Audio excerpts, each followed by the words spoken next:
Hello friends, আসসালামু আলাইকুম। আমি এস এম মমিন। আশা করি সকলেই ভালো আছেন। বন্ধুরা, আপনারা মোবাইল স্ক্রিনে কিছু সুন্দর সুন্দর ফটো দেখতে পাচ্ছেন।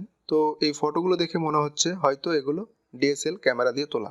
কিন্তু বন্ধুরা, আসলে এগুলো ডিএসএল ক্যামেরা দিয়ে তোলা নয়, এগুলো আমার হাতে থাকা এই নর্মাল স্মার্টফোনটি দিয়েই তোলা হয়েছে।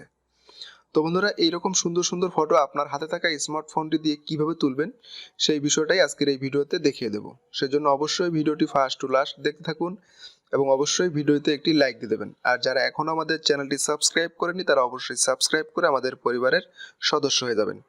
ধন্যবাদ সবাইকে। চলুন ভিডিওটি শুরু করি। বন্ধুরা, আপনার হাতে থাকা মোবাইল ফোনটি দিয়ে ডিএসএল ক্যামেরার মতো ফটো তুলতে আপনাদের একটি অ্যাপসের প্রয়োজন হবে। অ্যাপসটির নাম হচ্ছে Gcam, অর্থাৎ গুগল ক্যামেরা। তো বন্ধুরা, এই Gcam অ্যাপসটি কিন্তু আপনারা গুগল প্লে স্টোরে খুঁজে পাবেন না।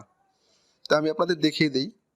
দেখুন, আমি প্লে স্টোরটি ওপেন করলাম, তারপর এখানে Gcam লিখলাম। তো বন্ধুরা দেখুন, এখানে কিন্তু Gcam ক্যামেরাটা নেই। তো এরপর আমরা এখন দেখব গুগল ক্রোমে গিয়ে। তো গুগলে আসলাম, আসার পর এখানে Gcam লিখলাম, লিখে সার্চ করলাম। তো দেখুন, এখানে কিন্তু প্লে স্টোরের সেই অ্যাপসটাই শো করতেছে। তো আমরা এখানে ক্লিক করে দিলাম। দেওয়ার পর দেখুন এখানে কি লেখা আসে, your device is not compatible with this version. অর্থাৎ এই ভার্সনটির সাথে আমার মোবাইল ফোনটি ম্যাচিং করতেছে না। আপনাদের ক্ষেত্রেও এরকমটাই হবে। তো এখন আমি আপনাদের দেখাবো কিভাবে আপনারা আপনাদের মোবাইল ফোনে এই গুগল ক্যামেরাটা ইনস্টল করবেন খুব সহজে। তো বন্ধুরা, খুব সহজে এই Gcam সফটওয়্যারটি আপনার ফোনে ইনস্টল করার জন্য আপনারা জাস্ট আমার ভিডিও ডিসক্রিপশন বক্সে চলে আসবেন। আসার পর ঠিক আপনারা এরকম একটা লিঙ্ক দেখতে পারবেন। তো আপনারা জাস্ট এই লিঙ্কটার উপর ক্লিক করে দিলেই অ্যাপসটি আপনাদের ফোনে ডাউনলোড হতে শুরু করবে। তো ডাউনলোড হওয়ার পর আপনারা জাস্ট অ্যাপসটিকে ইনস্টল করে নেবেন। নেওয়ার পর জাস্ট ওপেন করে নেবেন। তো ওপেন করার পর এরকম ইন্টারফেস চলে আসবে আপনাদের সামনে। আপনি যে ফটোগুলো তুলতে যাচ্ছেন সেগুলো চলে আসবে। তো আপনি এখান থেকে সরাসরি ফোকাস করে ডিএসএল ক্যামেরার মতো ফটো তুলতে পারবেন। আপনি যে বিষয়টাকে ফোকাস করতে চান সেটাকে ফোকাস করবেন, করার পর সুন্দরভাবে ফটো তুলবেন।